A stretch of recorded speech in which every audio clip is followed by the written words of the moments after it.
Q&A time. Hey guys, what's going on? My name is hamishwhodder and we are back with another video. Today I thought we would do a Q&A video. This is something that I haven't done on the channel before, and I've been really interested in doing this, and I think I'm going to do this every single month going forward because I just love responding to your questions on YouTube, in my Facebook inbox, on Instagram. There's always tons of questions and lots of interesting perspectives that you guys have and that you're sharing with me. And as this channel continues to grow, it's growing every single day. There's just more and more questions, and it's getting harder and harder to reply to you all individually. So I thought that I would chuck a bunch of questions together in this video and just answer a ton of them all at once. So I'm probably going to be doing this every single month. So if you have some questions that you want to ask me for next month, what I recommend you do is I recommend that you go over to Twitter and follow me over there. And if you want to ask me a question, just ask me a question on Twitter, and that way next time I can just go through my Twitter feed and I can just pick out a bunch of questions through there really easily for you. If you don't have Twitter, don't worry, just leave your questions down in the comment section of this video, and I'll also look there for questions for the next month's Q&A. But for this month's Q&A, I just grabbed a bunch of questions off my YouTube comments from a variety of different videos. If you do enjoy this kind of video, make sure you leave a like below and let me know that you enjoy these kind of videos so that I can make them again in the future for you guys. If you want to see more, make sure you become a subscriber and hit that notification bell so you don't miss out on any of the future content coming out of my channel.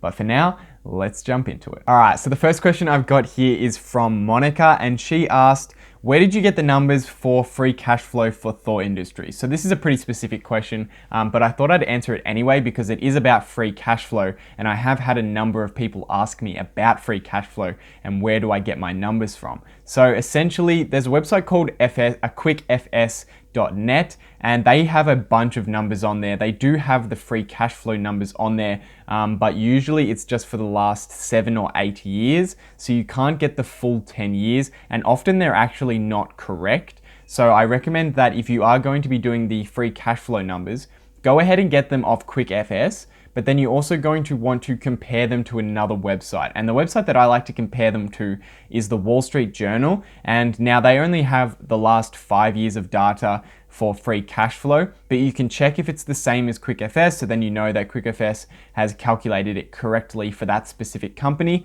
And then in terms of getting the older numbers, so like the ninth year number or the 10th year number, I generally just go through the annual reports. I'll go down to the cash flow statement, and what you'll do is you'll take the operating cash flow and you'll subtract either capital expenditure or purchases of property, plant, and equipment.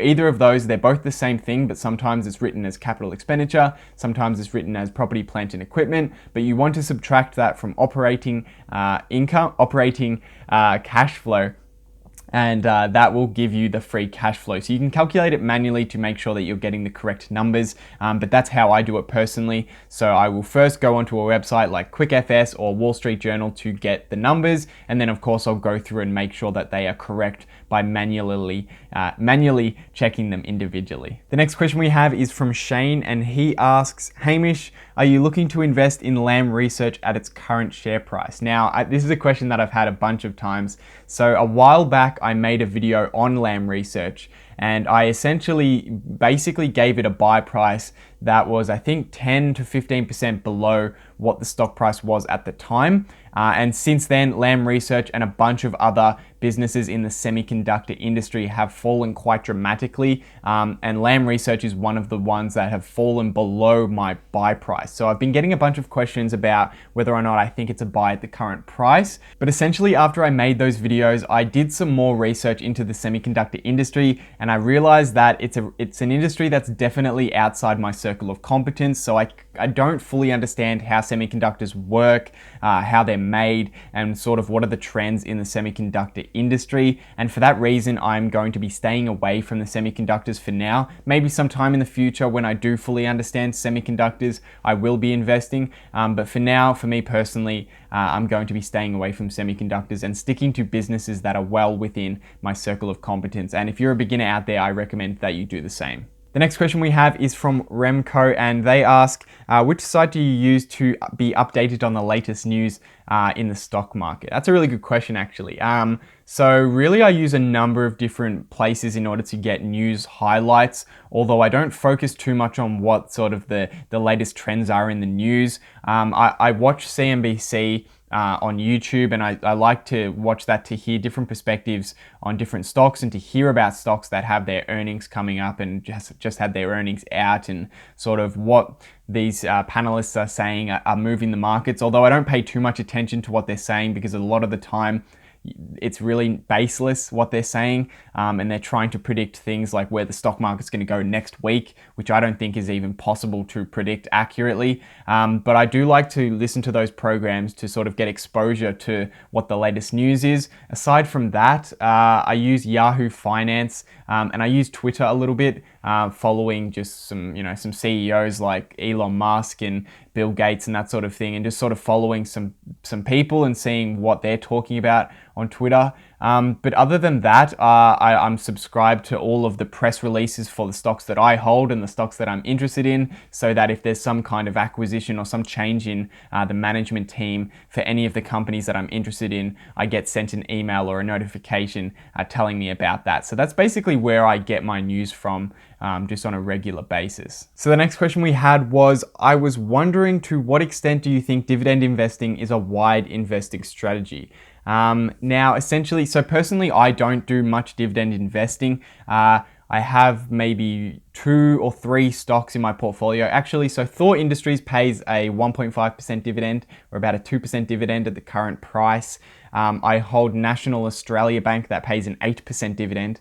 So that's quite a big dividend. And then of course I own that Australian index fund, Vanguard Australian Shares Index, which pays about a 4 to 5% dividend every single year. So I do receive some dividends, although it's really not part of my core strategy, and I'll explain why. Essentially, when I'm investing my money, I'm giving my money to this management team in order to invest it within the business. Now, I don't really care for dividends, because when they pay out a dividend, I then have to find somewhere to put that money into another business in order to generate a return.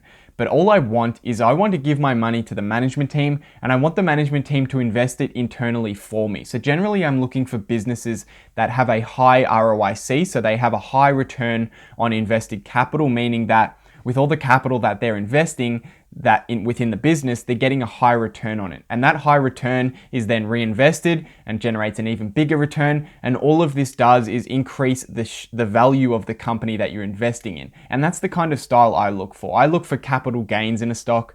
I generally don't look too much for dividends, because I think if you're investing in a company that's paying a dividend, the reason that they're paying that dividend is because they don't have any better investments internally to generate profit on your money. They're better off paying it out to you so that you could go and find a better investment for that money. Now, of course, I'm in a very different position to what other people would be in. I'm very young and I'm looking to grow my wealth over a 30, 40, 50 year period. However, if you're older and you're wanting to have a more of a defensive position in the stock market, then dividend investing could be the way to go. I don't know. I'm not a financial advisor, so this isn't financial advice, and definitely go see a financial advisor and talk about your personal circumstances and what kind of needs you have, and what your investing horizon is and that sort of thing. But there's different investing styles out there. There isn't one that's better than others. Obviously, I think that my strategy is one of the most superior strategies, which is why I'm using it. But there are definitely really good dividend investing strategies out there. So if that's something that you're interested in, that's sort of a direction you want to take your investing, because really what it comes down to is finding a strategy that suits you, sticking to it and learning as much as possible about that strategy so that you can implement it as best as you can. So if you are interested in dividend investing, you find that more interesting than sort of investing in companies that are just going to blow up over time or go 10x in 10 years or something like that, then absolutely go for it. There's plenty of YouTube channels and literacy out there online talking about dividend investing. So I have nothing against it. It's just not the strategy that I personally use. The next question we have is from Sam, and he says, okay, so say you plan on dollar cost averaging on Thor, for example. and you make your first investment at 50% discount to its fair value. Then the stock jumps and it never reaches that margin of safety price again, but your position is not what you want it to fully be. What would you do in this situation? So you have a situation where the stock falls to your margin of safety price, but you're smart about it and you don't invest your full position at once, because that's always a terrible idea. Always sort of invest bits by bit. So you invest maybe 10% of the position, and then the stock just rockets up and it never comes back down, and you never had the chance to invest fully in that stock. So what I would do in that situation is, first of all, if the stock started moving up, I definitely wouldn't add more to the portfolio. It really doesn't make any sense to do that. If you have a specific margin of safety price and it moves above that, just because it's moving up doesn't mean you should buy more. And I've actually been caught in a trap of doing this in the past, where a stock has started to move and I've let myself believe that, it's going to continue to go up, even though there's no logical basis for that reasoning. It's just a psychological problem that sort of humans have.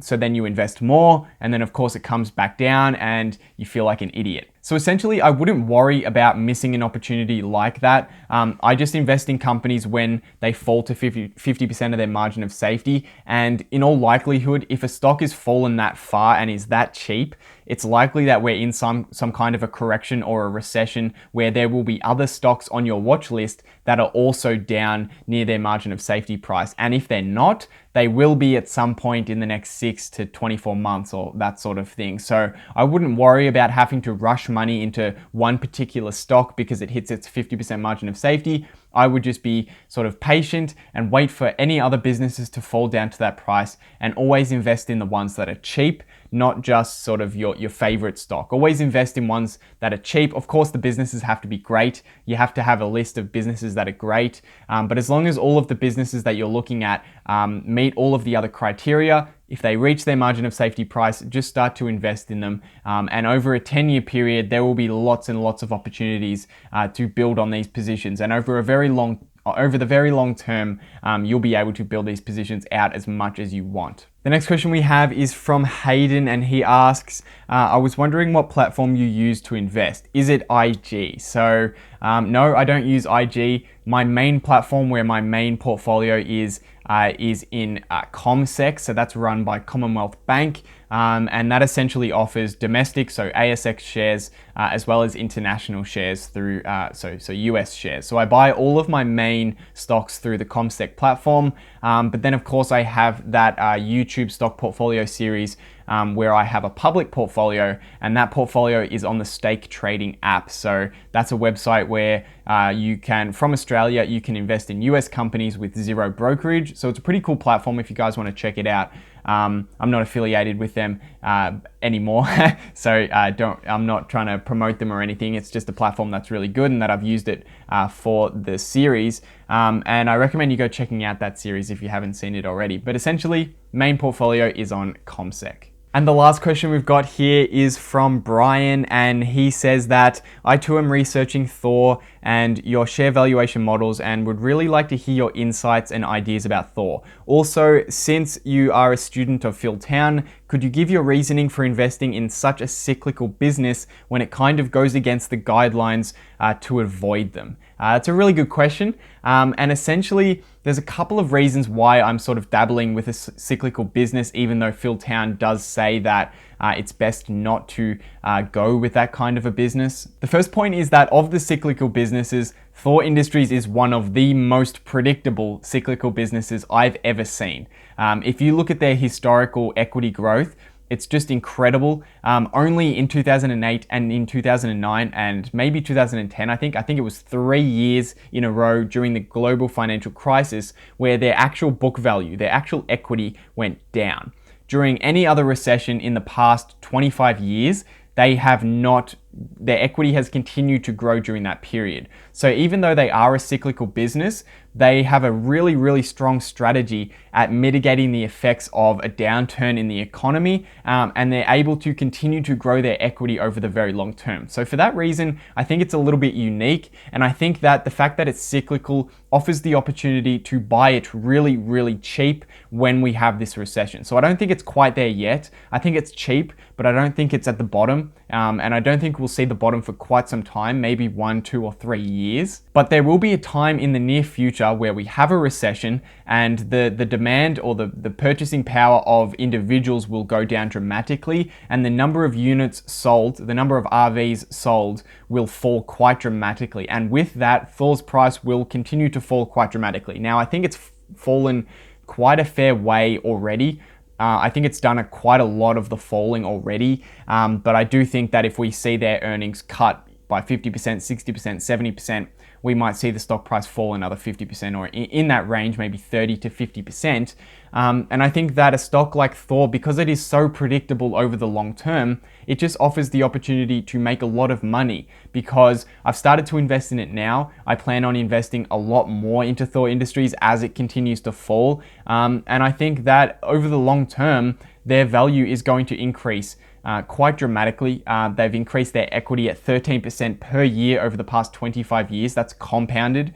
So, I mean, it's a stock that's going to compound your wealth over the long term, as long as you buy it at the right price. And that for that reason, I've started to invest in it. And the other reason is that I'm kind of just sort of testing the waters with a cyclical business. Now, I'm 20 years old. I've only been investing for a couple of years, so I've never really seen a downturn, and I've never really dealt with a cyclical business pulling all the way down to the bottom and then coming back up. So to be honest with you, it's a little bit of an experiment to see how I can deal with a cyclical business, how conservative can I be, and can I make a really strong positive return on it. And from what I've experienced so far, I believe that if I was going to do this all over again, I would be much more conservative on my valuation to start off with, and I wouldn't have started to invest as early. But that's part of the learning curve, and there's nothing I can do about that. And I will be able to dollar cost average my price down over the next few years if Thor's price continues to fall, which I think it will.